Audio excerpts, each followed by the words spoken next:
Hello students, in this video we are going to start our new topic, that is polynomials. I am Vipasha Sharma from Numbers with Vipasha. Let's begin.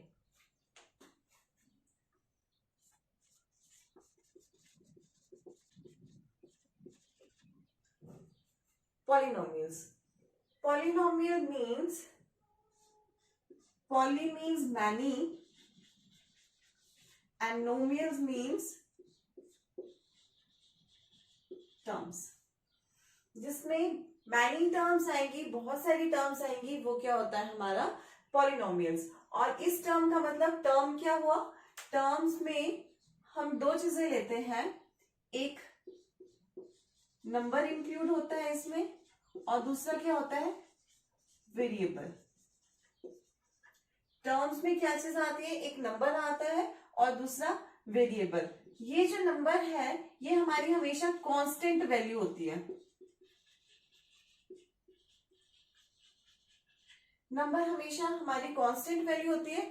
और ये जो variable होता है ये change होता रहता है, fix नहीं होता, ये चेंज होता रहता है. राइट, वेरिएबल क्या होता है, चेंज होता रहता है, वेरी करता रहता है. लाइक एक्स ले लो, वाई ले लो, जेड ले लो, एस लिया होता है, कई जगह टी लिया होता है, यू लिया होता है, डब्ल्यू ले लिया होता है, कुछ भी ले लिया. हम सपोज करें एक्स. कांस्टेंट वैल्यू तो हमेशा फिक्स रहेगी, नंबर हमेशा फिक्स रहेगा, और ये क्या करता है, वेरी करता रहता है. ये वेरिएबल जो है चेंज होता रहता है. एग्जाम्पल ले लो 10x स्क्वेयर. राइट, 10 तो हमारी क्या है, फिक्स वैल्यू है, कांस्टेंट वैल्यू है, और ये क्या है हमारा वेरिएबल है जो चेंज होता रहता है.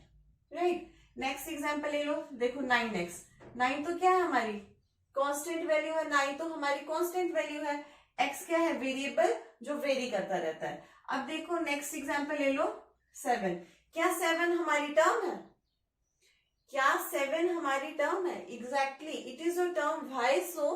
बिकॉज 7 के साथ x raise to the power 0 लगा है. x raise to the power 0 क्यों लगा है? बिकॉज मुझे पता है something raise to the power 0 is always equal to 1. Right, तो आप लिख सकते हो इसको 7 multiply by 1. 7 multiply by 1 is 7 itself. तो इसमें क्या हो गया, वेरिएबल भी लगा है, वेरिएबल भी है, वेरी कर रहा है, और ये क्या है, ये मेरी फिक्स वैल्यू है, और ये क्या है, वेरिएबल है.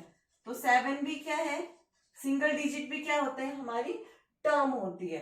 तो मतलब जिसमें बहुत सारे टर्म्स आएंगी वो क्या होता है, हमारी पॉलिनोमियल्स. वो क्या होती है, हमारी पॉलिनोमियल्स. एग्जाम्पल देखो क्या बन जाएगा, कोई भी एग्जाम्पल ले लो, इन्हीं को इकट्ठे लिख लो. 10x square plus 9x plus 7. इसमें क्या है, बहुत सारी टर्म्स हैं, और ये क्या होगी, मेरी पॉलिनोमियल्स. कोई और एग्जाम्पल ले लो, 10x cube plus 7x square plus 11x plus 2. ये भी क्या होगी, मेरी पॉलिनोमियल. एक बात आती है, ये तो मेरी पॉलिनोमियल हो गई, कौन सी ऐसी टर्म है जो मेरी पॉलिनोमियल नहीं होगी? कौन सी ऐसी टर्म है जो मेरी पॉलिनोमियल नहीं होगी, जिसकी भी पावर नेगेटिव में होगी? देखो, अगर मैं लिख लूं 10x raise to the power -1, तो ये मेरी पॉलिनोमियल नहीं होगी. पॉलिनोमियल हमेशा वेरिएबल की पावर हमेशा होल नंबर होना चाहिए. वेरिएबल की पावर हमेशा होल नंबर होनी चाहिए. और होल नंबर में क्या आते हैं, होल नंबर क्या होते हैं, 0 1 2 3 4 अप टू इंफिनिटी. ठीक है, होल नंबर में 0 भी इंक्लूड होता है, 1 2 3 up to so on infinity. अब इसमें नेगेटिव पावर नहीं आनी चाहिए. राइट, और डेसिमल वाले भी नहीं आने चाहिए. लाइक मैं ऐसे लिख रही हूँ 1.5. वेरिएबल की पावर में अगर डेसिमल भी आ गई तो वो भी मेरी पॉलिनोमियल नहीं आती है. और अगर वेरिएबल की पावर अंडर रूट में आती है, पावर वेरिएबल की पावर भी अगर अंडर रूट में आती है, वो भी मेरी पॉलिनोमियल नहीं हुई. और अगर डिनोमिनेटर में आता है, जैसे x प्लस 4 लिखा है, तो ये भी मेरा पॉलिनोमियल नहीं बना. इट मीन्स हमने क्या सीखा कि वेरिएबल की पावर अगर होल नंबर में आती है वही मेरी टर्म्स कहलाती हैं और वही मेरी पॉलिनोमियल्स होती है. अगर नेगेटिव पावर्स आ जाती है, डेसिमल में आ जाती है, अंडर रूट में आ जाता है, अगर डिनोमिनेटर में आ जाता है, तो वो मेरा पॉलिनोमियल नहीं होता. ठीक है,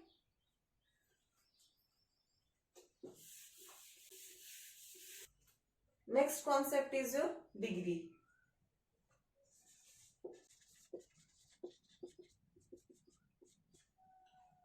डिग्री क्या होता है? Highest power is your degree. Highest power polynomial में जो भी होगी वो आपकी डिग्री होगी. सबसे पहले ये देखो डिग्री और पावर में क्या डिफरेंस है.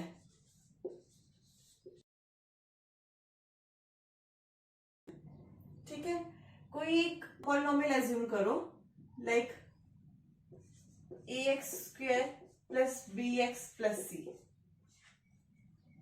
ठीक है, इसमें पावर क्या क्या इंक्लूड हो रही है? एक 2, एक यहाँ पे 1 आ रहा है और यहाँ पे x raise to the power 0 है. ठीक है, तो इसमें पावर कौन कौन सी आ रही है? एक 2 और एक 1 और एक 0. इस पॉलिनोमियल में जो हाईएस्ट पावर होगी वो आपकी डिग्री होगी. तो इसमें हाईएस्ट कौन सी है? 2, तो इसकी डिग्री क्या होगी? 2. ठीक है, अनदर एग्जाम्पल एज्यूम करो 10x cube plus 12x square plus 11x plus 7.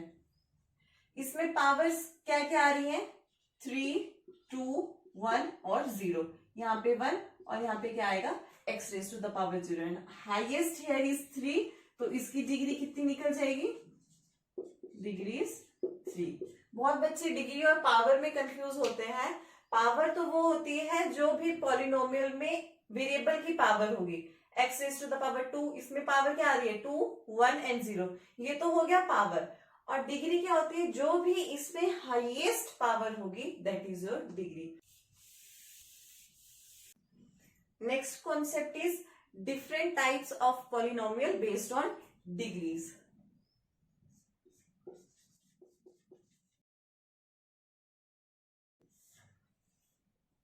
Degree के बेस पे पॉलिनोमियल्स के डिफरेंट टाइप्स होते हैं. First is your linear, right? Second one is a quadratic polynomial.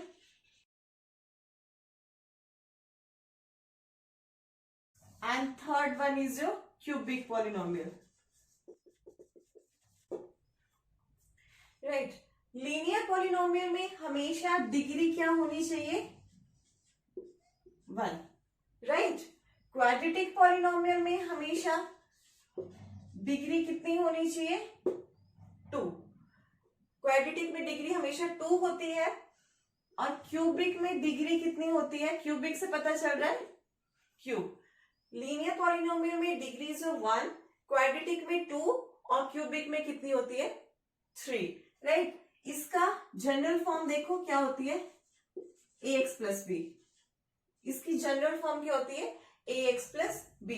और क्वाड्रेटिक की जनरल फॉर्म क्या होती है? ax square plus bx plus c. क्या होती है? ax square plus bx plus c. देखो अब इसमें हाईएस्ट पावर कितनी आ रही है? 2, तो इसकी डिग्री कितनी है? 2, तो ये क्या होगा? Quadratic polynomial. और क्यूबिक में क्या होगी? Highest power of course cube होगी. ax cube plus bx square plus cx plus d. अब इसमें हाईएस्ट पावर कितनी आ रही है? यहाँ पे 3, तो डिग्री 3 आ गई, तो क्या होगा? ये क्यूबिक पॉलिनोमियल. इसका एग्जाम्पल ले लेते हैं 7x प्लस 9. इसका एग्जाम्पल देखो, जनरल इक्वेशन जनरल फॉर्म से कंपेयर करो, क्या बन रही है? 7x plus 9. इसका कोई भी एज्यूम कर लो 10x square plus 20x plus 1. इसमें क्या पावर आ रही है? हाईएस्ट 2, तो डिग्री कितनी आ रही है? 2, तो क्या बन जाएगा? Quadratic polynomial. और इसमें ले लो 10x cube plus 11x square plus 7x plus 9. इसमें हाईएस्ट पावर कितनी आ रही है? 3, तो डिग्री होगी 3, तो क्यूबिक पॉलिनोमियल. राइट? ये थे मेरे different types of polynomial. Degree के बेस पे हमारे पॉलिनोमियल को अलग अलग से टाइप दिया हुआ है. First is linear polynomial, quadratic polynomial और क्यूबिक पॉलिनोमियल. में आगे आते आते आप धीरे धीरे इसमें अलग अलग चैप्टर बन जाएगा. लीनियर अलग होता है, क्वाड्रेटिक अलग हो जाता है, चैप्टर अलग बन जाता है इसका. ठीक है, तो ये थे हमारे types of polynomials.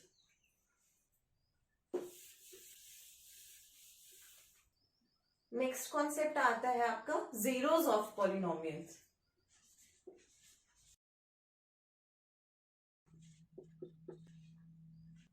Zero of polynomial means p of x is equals to 0. जो गिवन पॉलिनोमियल होगा उसको मैंने 0 से इक्वेट करना है, फिर मुझे इसके फैक्टर्स निकालने हैं। जो फैक्टर्स बन जाएंगे, जितनी उसकी डिग्री होगी उतने ही मेरे फैक्टर्स बनेंगे। जो फैक्टर्स निकलेंगे, इससे जो दो फैक्टर्स निकलेंगे, फैक्टर्स निकालने हैं, इसके जो फैक्टर्स निकलेंगे उसको हम अल्फा और बीटा सपोज कर लेंगे। ये मैं इसीलिए करवा रही हूं क्योंकि आगे कॉन्सेप्ट आता है relationship between zero of polynomial and it's coefficients.